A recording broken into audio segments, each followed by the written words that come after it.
मस्तपैकी रव्याचे आणि मैद्याचे कुरकुरीत असे मोमोज मी बनवते। चला मग आपण पाहूया झटपट बनणारे असे कुरकुरीत मोमोज। 1 वाटी मैदा चाळून घेऊया, अर्धी वाटी रवा हा पण चाळून घेऊया,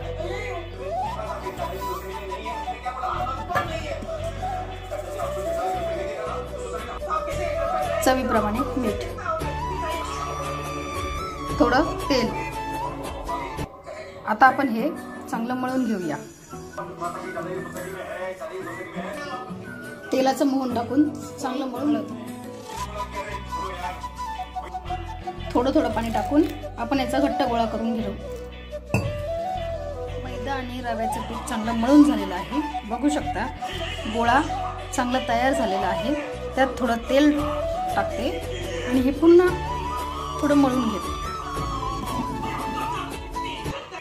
तेल लावून झालेलं आहे, आता मी त्यावर झाकण ठेवून स्टफिंगची तयारी करूया।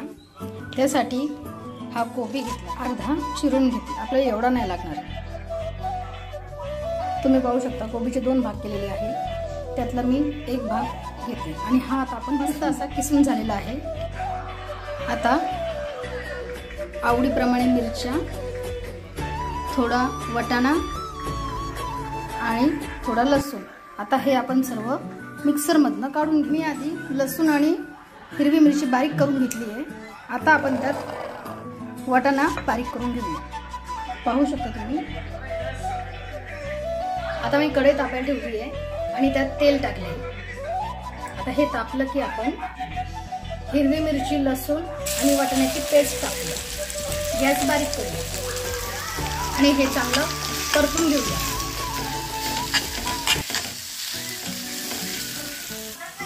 आता त्यात आपण किसलेला कोबी टाकूया आणि चांगलं परतून घेऊया। फ्राय करून झालाय, आपल्याला हा खूप शिजवायचा नाही, थोडा खाताना टचर लागेल एवढा आपल्याला शिजवायचा आहे। चवीप्रमाणे मीठ, थोडी साखर। आता हे चांगलं मिक्स करून घेऊया। मोमोजचं स्टफिंग तयार झालेलं आहे, यात तुम्ही गाजरही वापरू शकता। थोडासा चाट मसाला। आता आपण हे मिक्स करून गॅस बंद करूया। कोथिंबीर टाकून आता हे गार करायला ठेवूया। स्टफिंग मी प्लेटीत टाकून गार केलं आहे। आता मी त्यात थोडं हे मेयोनीज टाकते, साधारण 1 चमचा एवढं। आता हे मी सर्व चांगलं मिक्स करते। स्टफिंग बनवायचा गोळा पाहूया, मस्तपैकी 10 मिनिटं भिजला आहे। आता आपण पुन्हा एकदा हे मळून घेऊया। आता मी याची मोठी आणि पातळ पोळी लाटते। आता मी झाकणाच्या साहाय्याने बारीक बारीक गोल कट करते।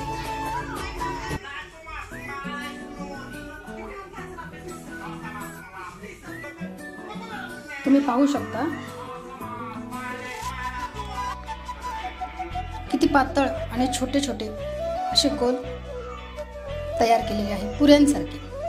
आता या पद्धतीने आपण त्यात भरून पॅक करून घेऊया।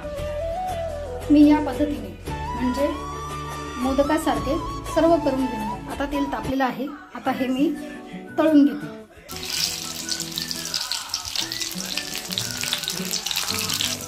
मस्तपैकी मोमोज तयार। तुम्ही या पद्धतीने एकदा तरी करून खा, खूप लवकर झटपट आणि मस्तपैकी कुरकुरीत असे मोमोज तयार होतात। मस्तपैकी फुगले आणि फुलले पण खूप छान आहे आणि कुरकुरीत असे मोमोज तयार।